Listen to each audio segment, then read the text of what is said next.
नमस्कार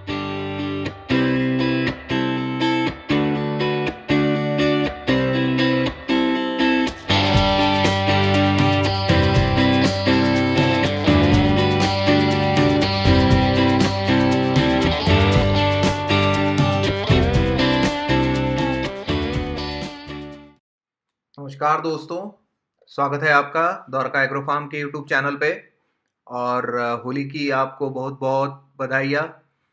तो दोस्तों, आज हम बात करने वाले हैं बकरी पालन का एक नियोजन कैसे किया जाए। तो दोस्तों, इसके लिए हमने एक नियोजन चक्र बनाया है।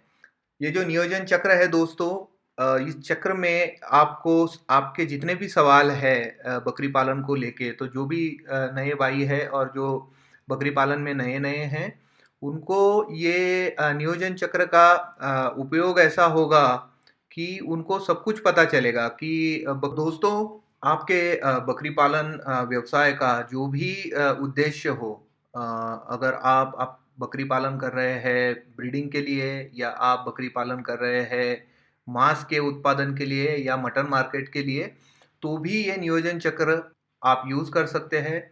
तो दोस्तों, अब अपने बकरी पालन के उत्पादन को बढ़ाना आपके लिए और भी आसान है, क्योंकि इस बकरी पालन के नियोजन चक्र को समझना बहुत आसान है। तो आप अपने बकरी पालन का नियोजन करने के लिए इसका उपयोग कर सकते हैं। बकरी पालन में जो भी हमारे नए भाई है, जो अभी-अभी बकरी पालन चालू किया है, जिन्होंने अभी-अभी बकरी पालन चालू किया है, या जो बकरी पालन चालू करना चाहते हैं, उनके लिए ये जो नियोजन चक्र है दोस्तों, ये बहुत ही लाभकारी होगा।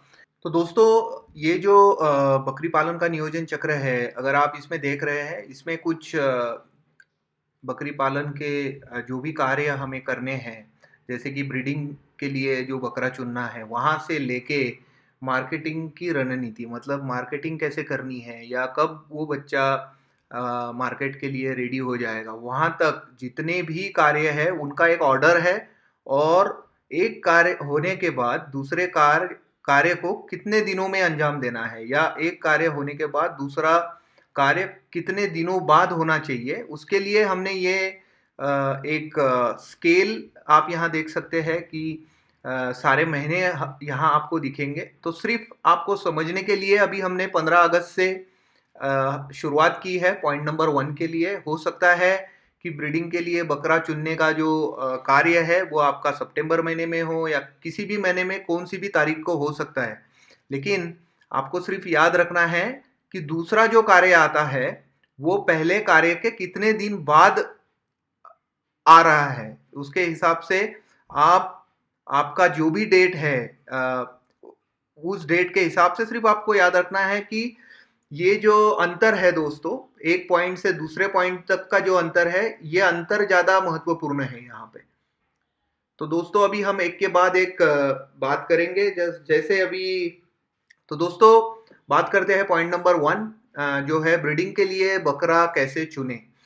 या जब हम ब्रीडिंग के लिए बकरा चुनते हैं हमारे गोट फार्म के लिए, या जब भी हम बकरी पालन में नए आते हैं, तो सबसे पहले हमें एक बकरा चाहिए होता है जो कि हमारा ब्रीडर है, या जो हम मिलाप के लिए, बकरी के साथ मिलाप के लिए यूज़ करेंगे। तो ये सबसे ज़्यादा महत्वपूर्ण होता है किसी भी बकरी पालन करने वाले भाइयों के लिए, या किसी भी बकरी पालन करने वाली जगह के लिए। तो दोस्तों, ये जो ब्रीडिंग का बकरा है, इसका जो शरीर है वो सबसे बड़ा होना चाहिए। और ये जो भी बकरा हम लेने वाले हैं या खरीदने वाले हैं, ये बकरा एकदम गर्म खून होना चाहिए। और इस बकरे को अगर हम खरीद रहे हैं, तो ये बकरा उसी बकरी से हमें चुनना चाहिए जिस बकरी ने 2 बच्चे का जन्म दिया हो। तो अच्छा रहेगा, ये बकरा 2 बच्चों का जन्म दिए हुए बकरी का है, या 3 बच्चों का जन्म दिए हुए बकरी का है, तो ज़्यादा चांसेस है कि ये बकरे का मिलाप होने के बाद जो बकरी है, 2 बच्चों को आपके फार्म पे जन्म दे। तो और एक बात है दोस्तों कि ये जो भी बकरा हम ब्रीडिंग के लिए चुनेंगे, यह एक विशेष नस्ल का होना चाहिए, और इसकी जो वंशावली है वो बहुत अच्छी होनी चाहिए। मतलब जो बकरे के माँ बाप है अगर हो सके तो उसके बारे में भी आपके पास जानकारी होनी चाहिए। तो मतलब कोई भी अगर बकरी है, उसने अगर 2 बच्चे दिए हैं, तो उसमें हमें देखना चाहिए कि वो 2 बच्चों में से कौन से बच्चे का परफॉर्मेंस अच्छा है, और अच्छा रहेगा कि अगर वो बकरा आप ब्रीडिंग के लिए आपके फार्म पे लेके आए। तो दोस्तों 3 साल बाद सामान्य रूप से ब्रीडिंग का बकरा हमें बदलना चाहिए। ब्रीडिंग करने वाला जो बकरा है, ये बहुत ज़्यादा मोटा भी नहीं होना चाहिए। उसका शरीर जो है वो सीधा होना चाहिए, पैर मजबूत होने चाहिए, और जो छाती है दोस्तों, वो उस बकरी की एकदम चौड़ी होनी चाहिए। गर्दन और कंधों पर अगर बाल रहेंगे, थोड़े से हार्ड जो बाल रहते हैं, वो होने चाहिए। अगर उसके गर्दन पे वो बाल है तो बहुत ही अच्छा है दोस्तों। 1 साल या उससे अधिक उम्र का एक ब्रीडिंग वाला बकरा दोस्तों 30 से 40 बकरियों के लिए चल सकता है। तो ये हुआ सिर्फ ब्रीडिंग के लिए जो बकरा हम चुनेंगे उसके बारे में। तो दोस्तों ब्रीडिंग के बकरे को कैसे चुनना है वो अभी हमने देखा। उसके साथ-साथ बकरियों को चुनना भी उतना ही महत्वपूर्ण होता है। तो अगर बकरियों को आप खरीद रहे हैं, तो कुछ बातों का आपको ध्यान रखना है। और इसके लिए दोस्तों हम और एक पोस्टर या और एक एपिसोड डिटेल में बनाने वाले हैं कि आप जब मार्केट में बकरियाँ खरीदने जाते हैं, तो कौन-सी बातों का आपको ध्यान रखना है। तो उसके हिसाब से जब मार्केट में आप जाएँगे तो बकरियों का जो शारीरिक सर्वेक्षण है दोस्तों, वो आपको कैसे करना है। यदि आप बकरी पालन व्यवसाय को सफलतापूर्वक बनाना चाहते हैं, तो सबसे महत्वपूर्ण है दोस्तों अच्छी नस्ल वाली बकरियों का चयन करना। अगर आपके फार्म में खरीदी गई बकरियों की नस्ल अच्छी नहीं है, तो वे बकरी पालन के लाभ पर बड़ी मात्रा में परिणाम कर सकते हैं। इसलिए दोस्तों अच्छी नस्ल के साथ बकरियों का चयन, अच्छा स्वास्थ्य, अच्छी वंशावली और अच्छी शारीरिक फिटनेस बहुत ही महत्वपूर्ण है। इसके लिए बहुत ही जल्द हम एक दूसरा पोस्टर बनाएँगे, जिसमें हम पूरे पिक्चर्स के साथ आपको बताएँगे कि आप मार्केट से अगर बकरी खरीद रहे हैं आपके फार्म के लिए, और अगर वो बकरियाँ आपके फार्म पे आपको बच्चों की पैदावार बढ़ाने के लिए खरीदनी है, तो वो बकरियाँ कैसी होनी चाहिए। तो दोस्तों अभी हम बात करेंगे पॉइंट नंबर 3 जो है प्रजनन के लिए बकरी और बकरे का जो भी नियोजन आपको करना है। तो अभी अगर आप यहाँ पे देखेंगे तो सितंबर 15 तारीख को हमने ये पॉइंट लिया है। तो काफ़ी लोग ये नहीं करते हैं दोस्तों। आपका जो भी ब्रीडिंग बक है या जो भी बकरा है जो प्रजनन के लिए आप यूज़ करते हैं, अच्छा रहेगा उसको अगर आप अपने बाकी बकरियों से दूर रखें, और बकरियों की गंध या बकरियों की आवाज़ उसको अगर नहीं आई, तो वो बहुत ज़्यादा गर्म खून हो जाता है, और फिर जिस दिन आपको उसको बाहर निकालना है, उस दिन अगर आप उसको निकालेंगे तो वो ज़्यादा एग्रेसिव रहेगा। तो इस नियोजन चक्र में जो चौथा जो कार्य है दोस्तों, जो आपको बकरी पालन करने के लिए आपके फार्म पे करना होता है, वो है कि एक पोषक आहार या जो खुराक हम जिसको बोलते हैं, और वो भी डीवर्मिंग के साथ। तो ये जो कार्य है ये करना बहुत ज़रूरी है, और ये कार्य आपको बकरी-बकरे का मिलाप करने से लगभग 1-2 हफ्ते पहले आपको कर लेना है।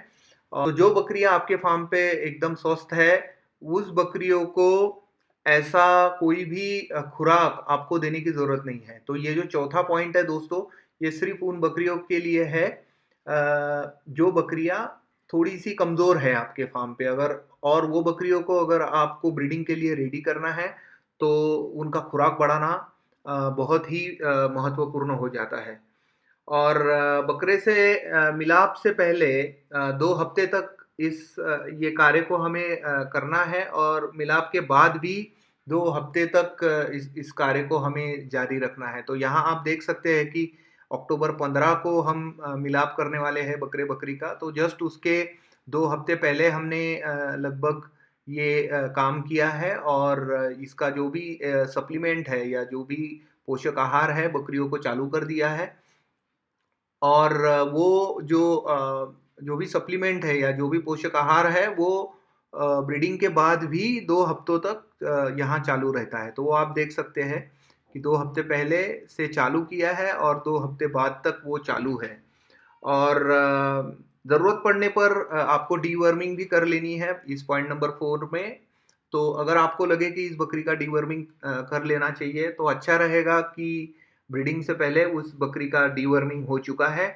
और डिलीवरी के बाद बकरियों की अगली जो प्रजनन अवधि है वो लगभग 50 दिनों की होनी चाहिए। और गर्मी में आने वाले अधिकांश बकरियों के लिए आपको पूरक प्रोटीन देना है। तो पूरक प्रोटीन आप दोस्तों कैसे दे सकते हैं, उसके लिए आप जो भी दाल है या जो भी यूरिया गुड़ है या जो हम जिसको खल बोलते हैं, वो भी आप दे सकते हैं। सुग्रास थोड़ा सा दे सकते हैं, जिससे इस ये जो कमजोर बकरियां हैं उनको एक पूरक आहार और एक पूरक प्रोटीन मिल जाता है। जैसे आप यहाँ देख रहे हैं कि जो भी बकरे-बकरी का हमें मिलाप करना है या जो भी ब्रीडिंग हमें यहाँ करनी है बकरी पालन में, उसके 2 हफ्ते लगभग पहले हमने पोषक आहार सिर्फ़ कमज़ोर बकरियों के लिए चालू किया।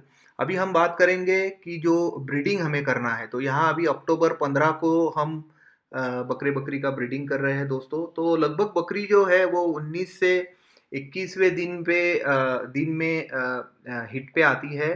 और बकरी हिट पे आने के बाद 24 से 36 घंटे में ब्रीडिंग का जो बकरा है वो मिलाप के लिए लाना चाहिए।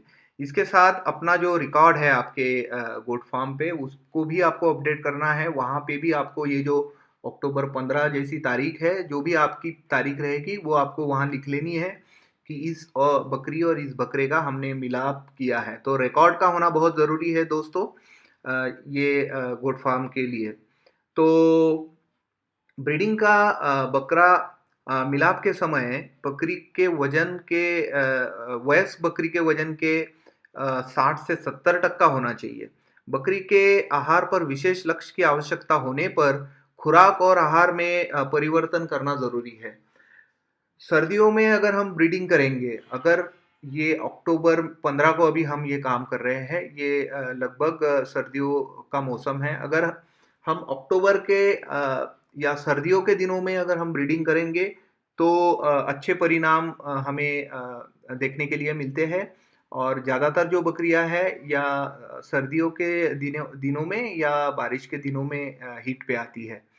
तो दोस्तों जैसे मैंने कहा कि जो भी पोषक आहार हम बकरियों को देते हैं वो ये ब्रीडिंग का जो भी डेट है उसके लगभग 2 हफ्ते पहले हम चालू करते हैं और वो हमें चालू रखना है उसके लगभग 2 हफ्ते बाद। तो आप यहाँ देख रहे हैं कि अक्टूबर 31 को हमें ये जो भी हम एक्स्ट्रा खुराक बकरी को देते हैं ज़्यादातर कमज़ोर बकरियों को उसको हमें कम करना है या अगर ज़रूरत नहीं है तो हम उसको रोक भी सकते हैं। तो पॉइंट नंबर ये जो 6 है, तो पॉइंट नंबर 6 यही यहाँ दिखा रहा है दोस्तों कि जो भी आप पोषक खुराक दे रहे थे उसको आपको कम करना है या पूरी तरह अभी रोक देना है। और जो भी बाकी मेंटेनेंस वाली बकरियों को जो भी आप सप्लीमेंट खिला रहे हो, जो भी खुराक दे रहे हो, जो भी दाना दे रहे हो, वही आपको इन बकरियों को भी देना है जिनका ब्रीडिंग हो चुका है।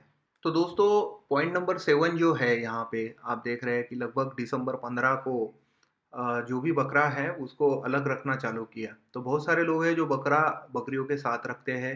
तो जब भी बकरी का ब्रीडिंग हो जाए आपको ध्यान रखना है कि ये ब्रीडिंग का जो बकरा है वो उस बकरी के नज़दीक ना हो, इसीलिए इस बकरे को आपको अलग रखना है दोस्तों।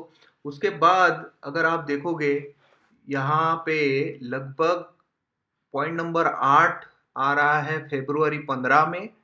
तो ये जो है, ये है बकरी का टीकाकरण। तो जो भी बकरियाँ जो प्रेग्नेंट बकरियाँ है या जो भी बकरियाँ बच्चों को जन्म देने वाली है, उनको जन्म देने से पहले मतलब बच्चों का जन्म होने से 30 दिन पहले आपको ये बकरी का टीकाकरण करके लेना है।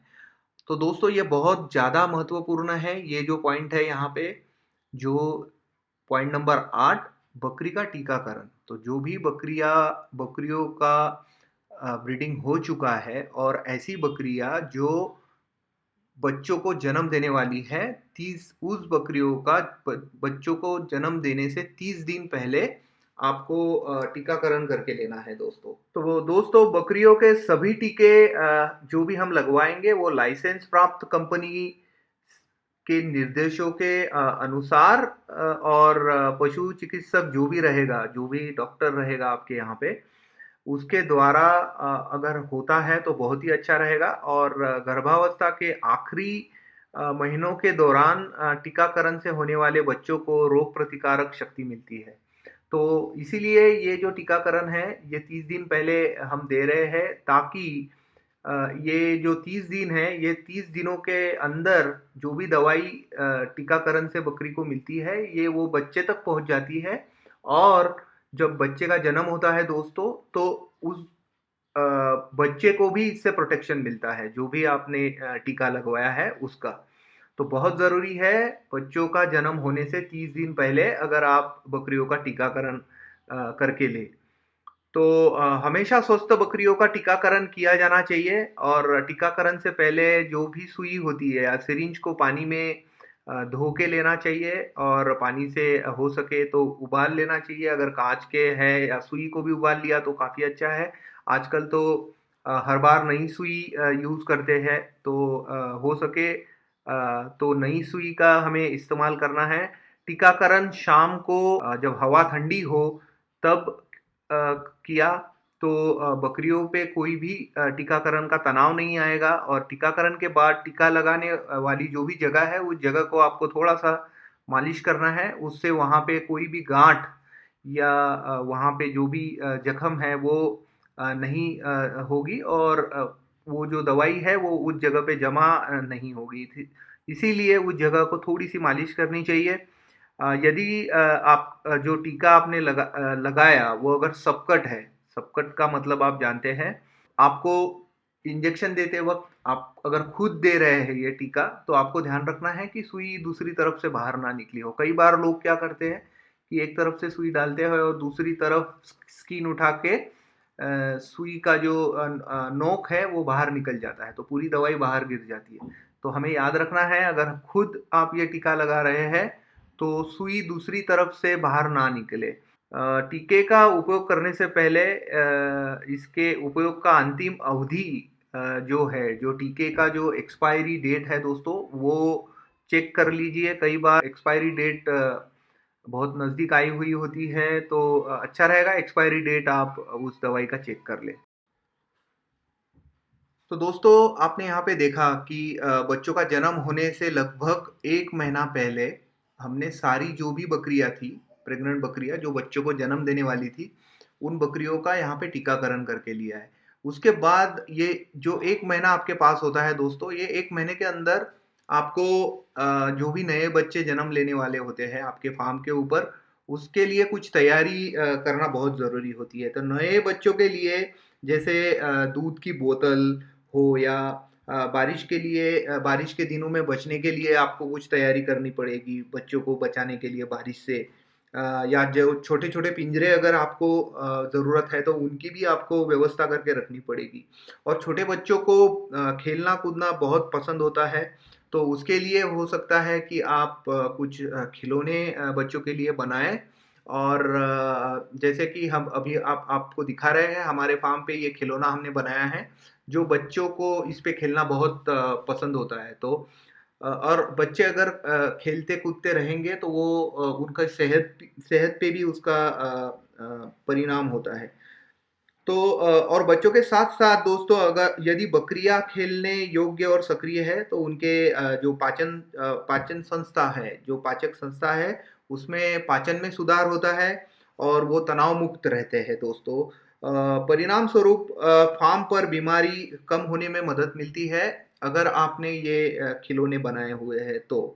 तो दोस्तों बहुत सारे मटन मार्केट में जो बकरियाँ खरीदने वाले लोग होते हैं, वो फार्म की बकरियाँ नहीं खरीदते, क्योंकि जंगल में चरने वाली बकरियों के मुकाबले फार्म की बकरियों में थोड़ी चर्बी ज़्यादा होती है। तो अच्छा रहेगा कि ये जो खिलौने अगर आपने आपके फार्म पे बनाए नहीं हैं, वो उसको बना ले। और अगर ये खिलौने बकरियाँ खेलती रहेगी इस खिलौनों के ऊपर, तो उनकी जो एक्स्ट्रा चर्बी होती है वो कम हो जाएगी। और जो मटन मार्केट में जब आपका बकरा या मटन मार्केट में जब भी आपकी बकरी बेची जाएगी, बकरा बेचा जाएगा, तो आपको वहाँ से अच्छा रिजल्ट मिलेगा और उतनी चर्बी बकरियों पे नहीं रहेगी। तो अभी हम बात करेंगे एक ऐसे कार्य के बारे में जिसका हर एक बकरी पालन करने वाले को इंतज़ार होता है, और वो है आपके फार्म पे नए बच्चों का जन्म। तो अगर आपके फार्म पे, जैसे कि अभी हम आपको दिखा रहे हैं कि लगभग 1 महीने के बाद, टीकाकरण के बाद 15 मार्च तक ये बच्चों का जन्म हो जाएगा।